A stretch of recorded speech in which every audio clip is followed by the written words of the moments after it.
অভ্যুত্থানের সূতিকাগার শিক্ষার্থীদের রাজনৈতিক ভাবনা ও সংস্কার প্রত্যাশা নিয়ে প্রতিবেদন প্রকাশ করেছে ঢাকা বিশ্ববিদ্যালয়ের অধ্যাপক ডক্টর কাজী মারুফুল ইসলামের নেতৃত্বে গবেষণা দল, যেখানে তথ্য দিয়েছেন সরকারি বেসরকারি বিশ্ববিদ্যালয় কলেজ ও মাদ্রাসা শিক্ষার্থীরা।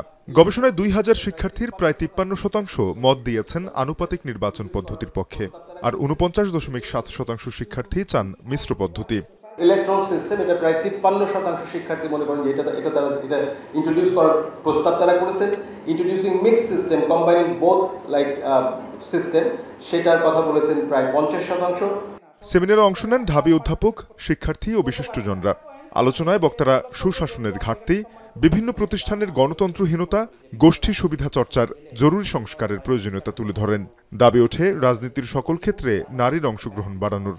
সবচাইতে মেজর ফেইলিয়ার হয়েছে ইনস্টিটিউশনগুলোর।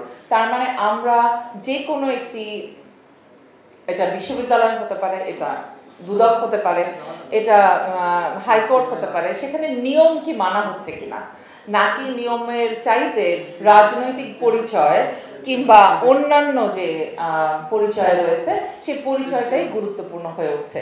পদ্ধতির প্রশ্নে আমরা সবসময় হয় তাড়াহুড়া করেছি কিংবা পদ্ধতির প্রশ্নটাকে আমরা ওভারলুক করেছি, যে কারণে আসলে আমাদের এই পরিবর্তনগুলো ঘটছে না।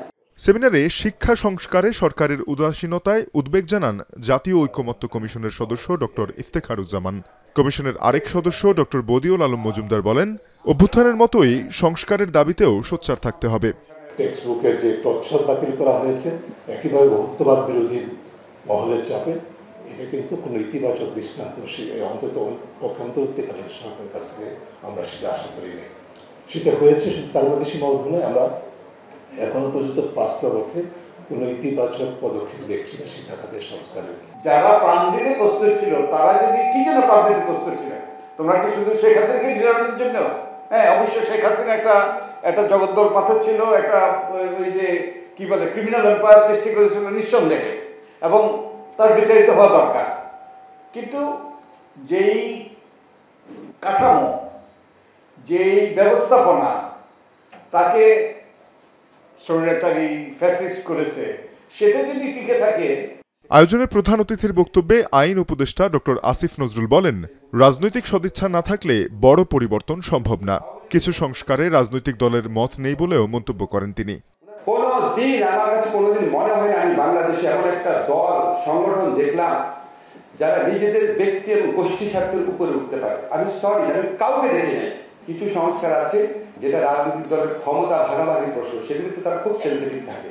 অন্য যেগুলি জনকল্যাণমূলক, এটা নিয়ে কিন্তু তারা অত মাথা ঘামায় না। আমরা দেখি রাজনৈতিক দল যারা আছে, আমাদের সামাজিক সংগঠন যারা আছে, সবাই সত্যি সত্যি বড় পরিবর্তন করতে সম্মত আছে কিনা। নির্বাচনের আগে প্রয়োজনীয় সংস্কার করলেও দীর্ঘমেয়াদী সংস্কারের পথে অন্তর্বর্তী সরকার হাঁটবে না বলে জানান আইন উপদেষ্টা। বড় পরিবর্তন না হলে আমাদের খুব বেশি পরিবর্তন। তানজিম শাফিন, এখন, ঢাকা।